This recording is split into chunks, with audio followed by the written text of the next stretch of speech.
গৌতম গম্ভীর। গৌতম গম্ভীরকে নিয়ে যত কথা বলি না কেন সেটা মনে হয় কমই পড়ে যাবে যে গৌতম গম্ভীর এত উচ্চমানের একজন প্লেয়ার যে সর্বদাই দেখতাম যে বহু রিলস আসতো যে ধোনিকে নিয়ে তার একটা বিদ্বেষ রয়েছে যে কোহলিকে সহ্য করতে পারে না। গৌতম গম্ভীরকে আমি একটা অন্য চোখে দেখতাম এই সেন্সে যে ২০২৪-এ কেকেআরকে যখন জেতালো, তখন মনে হয়েছিল যে হয়তো গৌতম গম্ভীরের মধ্যে একটা কোথাও পটেনশিয়াল রয়েছে। ভালো কোচিং করানোর মেন্টরশিপ। অ্যাকচুয়ালি চন্দ্রকান্ত পণ্ডিত তো কোচ ছিল কিন্তু ও মেন্টর ছিল। গৌতম গম্ভীরের নেতৃত্বে ২০১২-১৪-তেও আইপিএল জিতেছে। তো সব মিলেমিশে গৌতম গম্ভীরকেই প্রপোজালটা দেওয়া হয়েছিল ভারতীয় দলের কোচ করার জন্য। জয় শাহ যখন বলেছিল তখন কিন্তু অনেক নাম জমা পড়েছিল। কিন্তু হঠাৎ করেই গৌতম গম্ভীর কেকেআরকে জেতানোর ফলে কোচ হিসেবে ডাইরেক্ট পেয়ে যায়। মানে নমিনেশন লাস্ট দিনে করেছিল এবং হয়ে গেছিল এবং মোটা টাকা পাচ্ছে। বছরে ১২ কোটি টাকা। তার সাথে অ্যালাউন্স মিলিয়ে ৩ কোটি মানে সবথেকে হাইয়েস্ট ভ্যালুয়েবল কোচ গোটা ওয়ার্ল্ডের মধ্যে গৌতম গম্ভীর। ইনফ্যাক্ট এখন যে সমস্ত প্লেয়াররা রয়েছে যারা খেলছে সারা বছর, তারা যে সেন্ট্রাল কন্ট্রাক্টে আছে ৭ কোটি টাকা পায়। আইপিএল খেলেও একটা নয় টাকা পাচ্ছে। কিন্তু একটা কোচ এত টাকা পায় না। এবং সেখানে গৌতম গম্ভীর যে লিভিং স্ট্যান্ডার্ড মেইনটেইন করছে ৩৫০ জন লোকের রেগুলার বেসিসে সে খাওয়ায়। অনেক কিছু সোশ্যাল ওয়ার্ক-টক করে, সবসময় আ দেশের হয়ে কথা বলে এবং নানাভাবে দেখেছি যে সবসময় কন্ট্রোভার্সি ক্রিয়েট করাটা যেন তার কাজ। কোনো জিনিসটাকে তিনি যেন সহজভাবে বলেন না।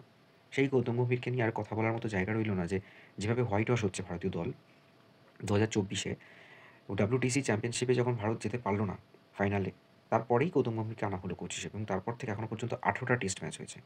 যার মধ্যে ভারত মাত্র জিতেছে, কি আর বলব? খুব বেশি হলে ৪ টে বোধহয়।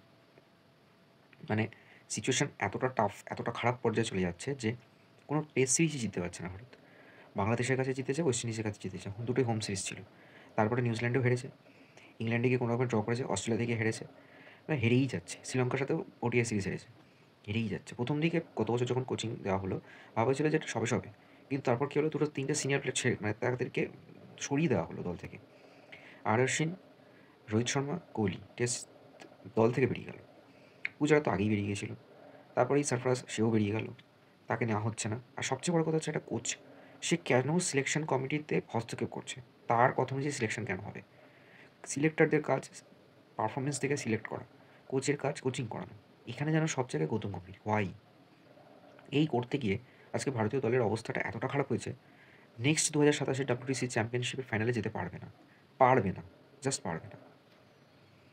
এখন এক্সকিউজ দিচ্ছে যে ট্রানজিশন নয়, আমাদের ছেলেদের এক্সপেরিয়েন্স কম তাই তারা টপ ক্লাস লেভেলের টিমের সাথে খেলে উঠতে পারছে না। তো তুমি তো এক্সপেরিয়েন্স প্লেয়ারগুলোকে দল থেকে বের করে দিচ্ছ। আজকে রোহিত শর্মা দলে রয়েছে ওডিআইতে। ক্যাপ্টেন্সি কে করবে? টিম প্লেয়ার নেই। সব জায়গায় শুভমান গিল করা হলো। কি হলো?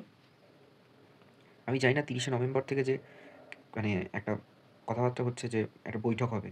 আর ভারতের সাথে ওডিআই সিরিজ রয়েছে সাউথ আফ্রিকার। সেখানে আবার বোলাররা নেই। বুমরা নেই, জাস্ট মানে সিরাজ নেই, শামি তো নেই।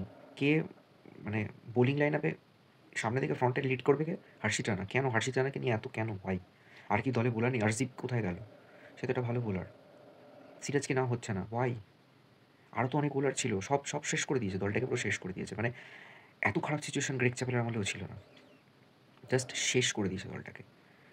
আমার বলতে কোথাও দ্বিধা নেই যে ভারতীয় বোর্ড এখনও কি ধৃতরাষ্ট্র হয়ে বসে থাকবে? জয় শাহ আইসিসিতে চলে যাওয়ার পর থেকে সব তছনছ হয়ে গেছে। জয় শাহকে নিয়ে অনেক রকম কথা বলেছিল। কিন্তু না, এই জয় শাহ থাকাকালীনই আজকে ওমেন্স ক্রিকেট টিম এত জায়গা এতটা ইমপ্রুভ করতে পেরেছে। সেটা ডিফারেন্ট থিং। কিন্তু আজকে কথা হবে শুধু গৌতম গম্ভীরকে নিয়ে। এতদিন সবাই ভেবেছিলাম যে এটাই হয়তো বাস্তব যে হয়তো রোহিত শর্মাকে নিয়ে প্রবলেম হচ্ছে। হয়তো রোহিত শর্মা ফর্ম পড়ে গেছে, ক্যাপ্টেন্সি ঠিকঠাক হচ্ছে না। তাই হেরেছে। কিন্তু আজকে কে কি বলবে? আজ কোথায়? আজকে আর কোনো এক্সকিউজ পাচ্ছে না। এখন নতুন টিমের তুলনা টানছে গৌতম গম্ভীর। আর কিছু বলার নেই। হোয়াই? এইভাবে চললে কিন্তু মনে হয় না যে ভারতের ক্রিকেট প্রেমীরা একটা বড় রকম আন্দোলন করে ফেলবে। মানে ক্রিকেটটাকে যারা মন থেকে ভালোবাসে, ক্রিকেট সম্বন্ধে যারা সজাগ, ক্রিকেট সম্বন্ধে যারা খোঁজ খবর রাখে, ক্রিকেট খেলাটা দেখতে যারা পছন্দ করে, ইডেনের মতো একটা ভেন্যুতে ক্রিকেট দেওয়ার পর টেস্ট ম্যাচ দেওয়ার পর সেখানে প্রত্যেকদিন এত লোক গেছে। তাদের তো একটা সময়ের দাম আছে না? যে তারা একটা ভালো খেলা দেখতে যাচ্ছে। এভাবে হতে পারে না। সব জিনিসের রিটার্ন চাই ভাই। এভাবে হতে পারে না। এত যুক্তিযুক্ত কথাবার্তা, এত সবাইকে নিয়ে ক্রিটিসাইজ করা লোকটাকে অনেক হয়েছে ভাই, অনেক হয়েছে। আর না এইরকম চলতে থাকলে ২০২৭ ওয়ার্ল্ড কাপেও ভারত কিছু করতে পারবে না। ২০২৭ WTC আছে, ওয়ার্ল্ড কাপ আছে।